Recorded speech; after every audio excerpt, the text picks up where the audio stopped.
पुराने समय की बात है। एक छोटा सा गांव था हेमराग। वहाँ के लोग सीधे साधे थे और प्रकृति की पूजा करते थे। गांव में एक 18 वर्षीय लड़का रहता था, आदित्य। वो बाकी बच्चों से अलग था, शांत, गंभीर और हमेशा किसी रहस्य की तलाश में रहता। एक दिन आदित्य अपने दादाजी की पुरानी किताबें देख रहा था।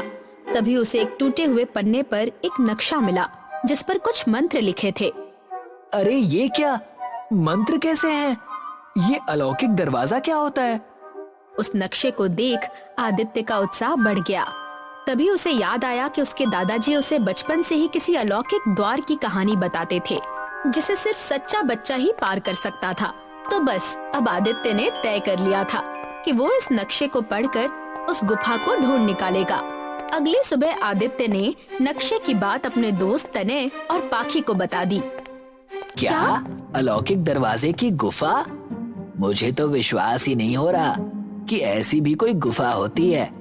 हाँ, मुझे भी नहीं, पर आदित्य बोल रहा है तो बात सच ही होगी ना? सच होगी नहीं, सच ही है और मैं उस गुफा को ढूंढ कर निकालूंगा। तो बोलो, इस मिशन में तुम दोनों मेरा साथ दोगे कि नहीं? हाँ, हम जरूर तुम्हारा साथ देंगे। आखिर गांव का रहस्यमय गुफा ढूंढने के लिए बच्चे निकल पड़े। तीनों दूसरे दिन नक्शे के साथ जंगल की ओर निकल पड़े। जंगल घना था और रास्ता कठिन, पर तीनों साहसी थे। घंटों चलने के बाद उन्हें वो गुफा मिली जैसी नक्शे में थी। उसके मुंह पर एक शिलालेख था, जो सत्य, साहस और करुणा से भरा हो वही द्वार पार कर सकता है। अब क्या करें दोस्तों? क्या मतलब क्या करें? चलो अंदर चलते हैं। लेकिन इस पर जो लिखा है उस हिसाब से तो हम तीनों में ये गुण होने चाहिए, तभी हम इसे पार कर सकते हैं। देखो दोस्तों, हम तीनों एक साथ इस रहस्यमय गुफा को ढूंढते हुए आ तो गए हैं। इसका मतलब ये है कि हम साहसी हैं। और रही बात सत्य और करुणा की, तो मुझे लगता है कि ये गुण हम तीनों में है। इसलिए चलो चलते हैं। आदित्य की बातों से तने और पाखी का हौसला बढ़ा। उस दरवाजे के सामने तीनों दोस्त एक दूसरे का हाथ पकड़कर मंत्र पढ़ने लगे और चमत्कार हो गया। गुफा का दरवाजा खुल गया। तीनों दोस्त अंदर गए और जैसे ही वो अंदर गए, उनकी आंखों के सामने अजीब रोशनी चमकी और एक पल में वो एक नई दुनिया में थे। वहाँ पेड़ बोलते थे, नदियाँ गाती थी और आकाश में 3 चंद्रमा चमकते थे। आदित्य, ये सब क्या है? ये तो बिल्कुल किसी सपने जैसा है। वो तीनों इस जादुई दुनिया को देख ही रहे थे कि तभी उन्हें किसी की आवाज आई। आखिर तुम सब आ ही गए। तुम्हें इस अलौकिक दरवाजे ने ही तो चुना है। अरे ये आवाज कैसी? जैसे ही तीनों ने पीछे मुड़कर देखा तो एक जादुई पेड़ उनसे बात कर रहा था। डरने की जरूरत नहीं है, तुम सब यहाँ सुरक्षित हो। लेकिन आपने ये क्यों कहा कि हमें चुना गया है? क्योंकि इस दुनिया को काल रात्रि नाम का एक भयानक अंधकार निगल रहा है। ये दुनिया पक्षियों और अन्य जीवों के लिए बनाई गई थी, लेकिन काल रात्रि राक्षस ने इस पर कब्जा कर लिया है, जिसकी वजह से ये दुनिया दूषित हो रही है और धीरे धीरे नष्ट हो रही है। क्या सच में? हाँ, लेकिन आज इतने सालों बाद तुम तीनों ने इस दरवाजे को पार किया है। इसका मतलब काल रात्रि का अंत होने को है। तुम तीनों समझदारी और इकट्ठे होकर इस दुनिया को बचा सकते हो। तुम्हें बस उस काल रात्रि की गुफा को ढूंढकर उसे नष्ट करना है। उस जादुई पेड़ की बात सुनकर आदित्य, पाखी और तने तीनों ही काल रात्रि के गुफा को ढूंढने के लिए आगे बढ़ते हैं। ये रास्ता उनके लिए कठिन था, लेकिन गुफा की ओर निकलने से पहले जादुई पेड़ ने उन तीनों को 3 अलग अलग मंत्र दिए थे, जिससे रक्षा शस्त्र बनाया जाता था। जादुई पेड़ की बात सुनकर आदित्य और उसके दोस्त गुफा की ओर निकल पड़े, लेकिन उन्हें नहीं पता था कि काल रात्रि के सेवक उन पर नजर रखे हुए हैं और किसी भी क्षण उन्हें रोक सकते थे। तभी यात्रा के दौरान एक रहस्यमय लड़की मिली, निशा। उसने कहा कि वो भी उनकी तरह काल रात्रि का अंत करने निकली है। तो तुम्हारा कहना है कि तुम भी हमारे साथ हो? हाँ। लेकिन हम तुम्हें जानते नहीं हैं, फिर हम तुम पर भरोसा कैसे कर सकते हैं? आदित्य की बातों से निशा हड़बड़ा गई। आदित्य को क्या जवाब दिया जाए, उसे कुछ समझ नहीं आ रहा था। उसकी आंखों में आंसू भर गए, जिसे देखकर तने को उस पर दया आ गई और सबको समझाकर अपनी टीम में उसे शामिल कर लिया। तुम सबका धन्यवाद, तुमने मुझे इस टीम में शामिल करके मेरा काम और आसान कर दिया। अरे ऐसी कोई बात नहीं है, तुम अब हमारी भी दोस्त हो, है ना दोस्तों? तने की बात पर आदित्य और पाखी ने हामी तो भर ली थी, लेकिन ना जाने क्यों पाखी को निशा पर शक था। उसे बार बार लग रहा था कि कुछ तो गड़बड़ है। देखते ही देखते दिन बीतते गए और निशा तने के साथ कुछ ज्यादा ही घुलने मिलने लगी, मानो वो उसे अपने जाल में फंसाना चाहती हो। आदित्य, ये निशा तने के साथ कुछ ज्यादा ही घुल गई है ना? हाँ, हमें जरा बचकर रहना चाहिए। पाखी के साथ आदित्य को भी निशा पर शक होने लगा था, लेकिन जिसका डर था वही हुआ। निशा ने तने को अपने वश में कर लिया था। काल रात्रि के गुफा के पास पहुंचने के बाद जैसे ही उन्होंने मंत्र पढ़ना शुरू किया, तने कमजोर पड़ने लगा। उसे चक्कर आने लगे और वो बेहोश हो गया, जिसके कारण काल रात्रि की गुफा खत्म होने के बजाय खुल गई। आखिरकार मेरा काम पूरा हो ही गया। मैंने कर दिखाया। मैंने तुम्हें रोक दिया और काल रात्रि को मुक्त कर दिया। मतलब तुम हो कौन? काल रात्रि की सेविका हूँ, जो यहाँ तुम्हें रोकने आई थी। निशा की बात सुनकर सब दंग रह गए। उन्हें कुछ समझ नहीं आ रहा था कि क्या करें। अब अंधकार चारों ओर फैल चुका था। निशा वहाँ से भाग निकली थी। आदित्य, तने और पाखी को विश्वासघात से ठेस पहुँची थी, पर उन्होंने हार नहीं मानी। दोस्तों, अब हम क्या करेंगे? काल रात्रि का अंधकार तो फैल चुका है। दोस्तों, घबराने की जरूरत नहीं है। चलो फिर से मंत्र पढ़ना शुरू करते हैं। हम अभी भी जीत सकते हैं। हाँ, तुम सही कह रहे हो। आदित्य की बातों से सबका हौसला बढ़ गया। तीनों ने आंखें बंद करके फिर से मंत्र पढ़ना शुरू किया। अचानक हवाएं तेज होने लगी। आसमान से एक रोशनी आदित्य, पाखी और तने पर पड़ी। जैसे उन्होंने आंखें खोली तो देखा आदित्य के हाथ में एक दिव्य रक्षा शस्त्र था, और उस शस्त्र को पाते ही आदित्य ने उसे अपनी जी जान लगाकर काल रात्रि के गुफा पर फेंक दिया, जिसका अंजाम ये हुआ कि काल रात्रि की गुफा टूटकर बिखर गई। उसकी छाया मिट गई। हम जीत गए दोस्तों। तीन दोस्त मिलकर अपनी जीत मना रहे थे। तभी वो जादुई पेड़ फिर से प्रकट होकर बोलता है, शाबाश बच्चों, तुमने ये सिद्ध कर दिया कि सच्चे हृदय और एकता से हर अंधकार को मिटाया जा सकता है। वृक्ष देवता की बात सुनकर तीनों खुश हुए। आखिर आदित्य, तने और पाखी वृक्ष देवता का आशीर्वाद लेकर हिमराग गांव लौट आए। गर्मियों की दोपहर में गांव के चौराहे पर कुछ किसान बैठे हुए थे।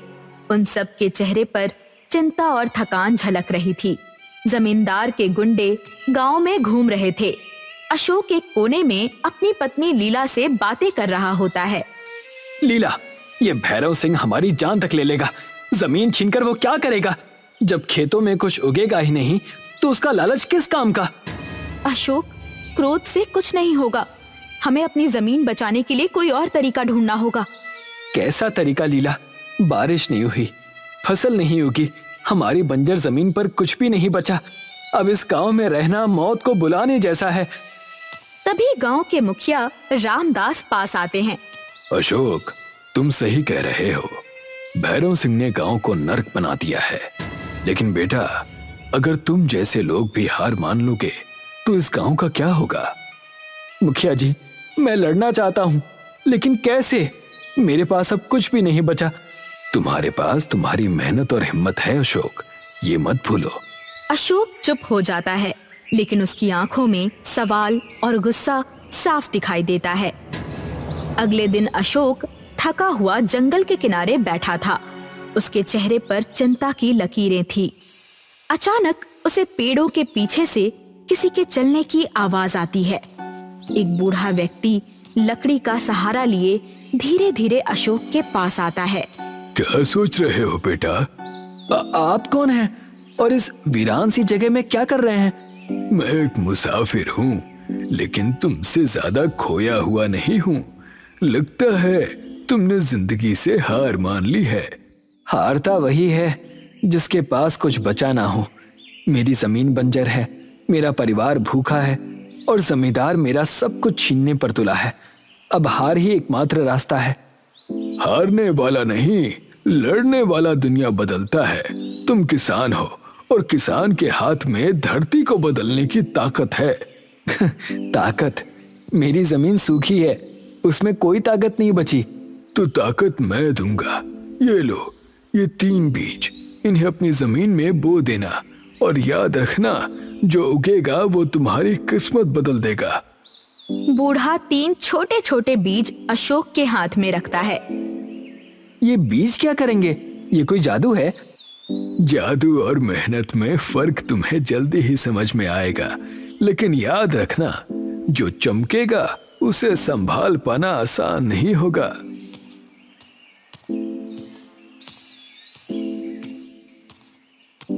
अशोक, वो बूढ़ा कौन है और ये बीज क्या सच में हमारी मदद करेंगे? मुझे खुद नहीं पता लीला, लेकिन इन बीजों को बोने में कोई नुकसान तो नहीं है। शायद ये हमारी आखिरी उम्मीद हो। अगर तुम्हें इन पर भरोसा है तो मुझे भी है। हमारी मेहनत और प्रार्थना से चमत्कार हो सकता है।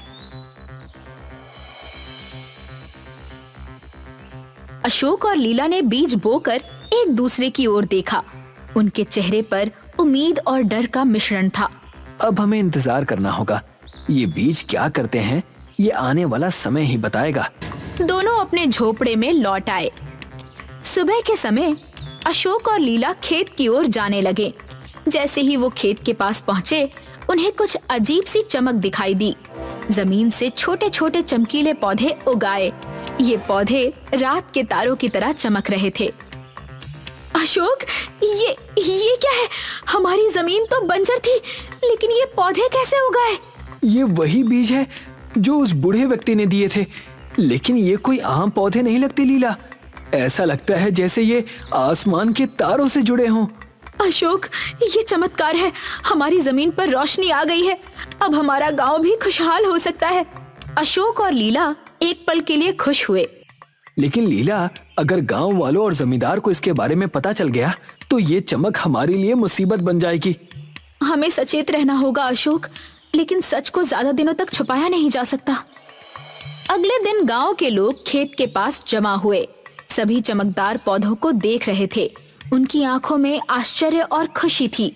लेकिन भीड़ के बीच जमींदार के एक आदमी ने ये सब देखा तो वो तुरंत भैरव सिंह को खबर देने दौड़ा। अशोक भाई, ये पौधे कहाँ से आए? ये तो चमत्कारी लगते हैं। अब भाई, ये भगवान की देन है। मैंने बस मेहनत की और ये उगाए। अगर ये पौधे हमारी जमीन पर भी उग जाएं, तो हमारी किस्मत बदल सकती है। अशोक, तुम्हारे खेत ने उम्मीद की नई किरण दिखाई है, लेकिन तुम्हें सावधान रहना होगा। जमींदार तक ये खबर पहुंची तो वो इसे तुम्हारे हाथों से छीन लेगा। अशोक कुछ कहने ही वाला था कि दूर से भैरव सिंह और साथी आते हुए दिखे। भैरव सिंह अपने आदमियों के साथ खेत पर पहुंचा। उसके चेहरे पर क्रोध और लालच का मिश्रण था। उसने खेत की चमकदार पौधों को देखा। तो ये है तुम्हारा चमत्कार अशोक। मेरी जमीन पर ये जादू उगाकर तुमने मेरी आंखों में धूल झोंकने की हिम्मत की। जमींदार साहब, ये जमीन मेरी है। मैंने इसे अपने खून पसीने से सींचा है। इन पौधों पर आपका कोई अधिकार नहीं है। तुम्हारी जमीन? तुम्हारी हिम्मत कैसे हुई ऐसा कहने की? ये पूरा गांव और हर खेत मेरी जागीर है। अब ये चमकीले पौधे भी मेरे हैं। जमींदार साहब, भगवान की देन को कोई इंसान अपनी जागीर नहीं बना सकता। ये पौधे मेहनत और विश्वास का फल हैं। चुप रहो, मैं जो चाहूंगा वही होगा। आज से ये जमीन मेरी है। अशोक, अगर तुमने विरोध किया तो अंजाम भुगतने के लिए तैयार रहना। भैरव सिंह ने अपने आदमियों को पौधों को उखाड़ने का आदेश दिया। अशोक और लीला ने बीच में आकर रोकने की कोशिश की। गांव वाले अशोक का साथ देने आए, लेकिन जमींदार के गुंडों ने हथियार निकाल लिए। जमींदार साहब, यह अन्याय है। गरीबों की जमीन छीनने से आपको कुछ नहीं मिलेगा। मुझे सोना मिलेगा, समझे? ये पौधे कोई आम चीज नहीं है। मुझे इनकी चमक से खजाने की गंध आ रही है। जमींदार ने आदमियों को पौधे उखाड़ने के लिए छोड़ दिया और वहाँ से चला गया। अशोक और लीला चिंतित हो गए।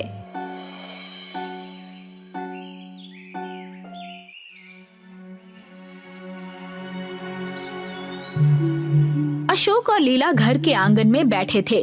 दोनों बेहद परेशान थे। बूढ़ा व्यक्ति एक बार फिर उनके सामने प्रकट हुआ। अशोक, मैंने तुम्हें पहले ही चेतावनी दी थी।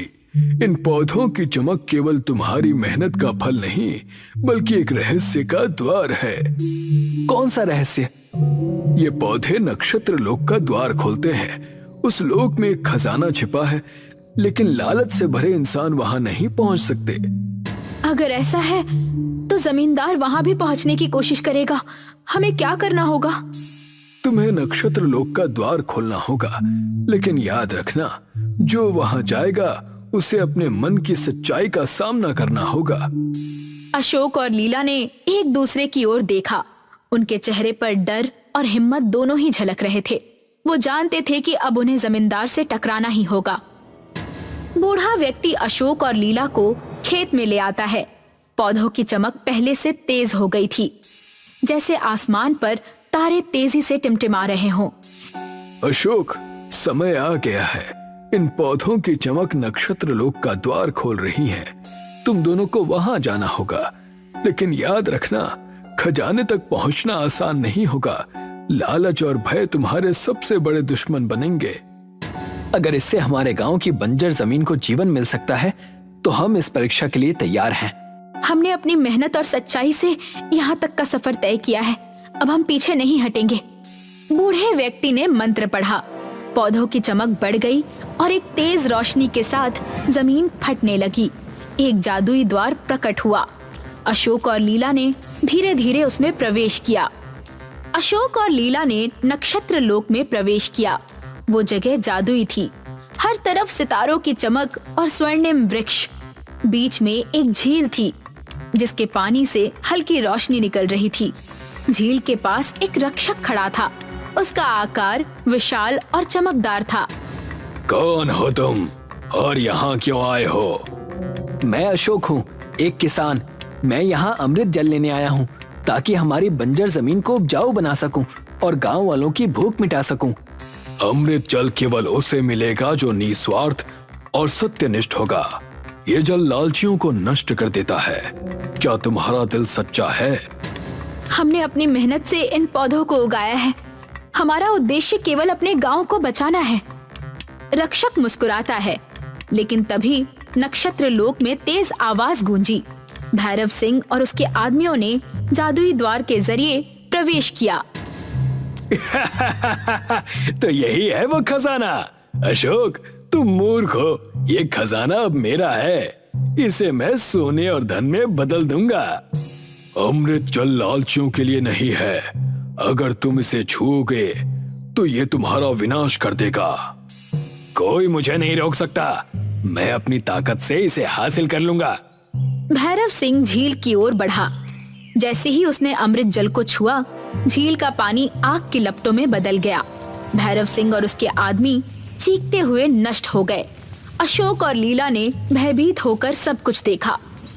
देख लिया, लालच का यही अंजाम होता है।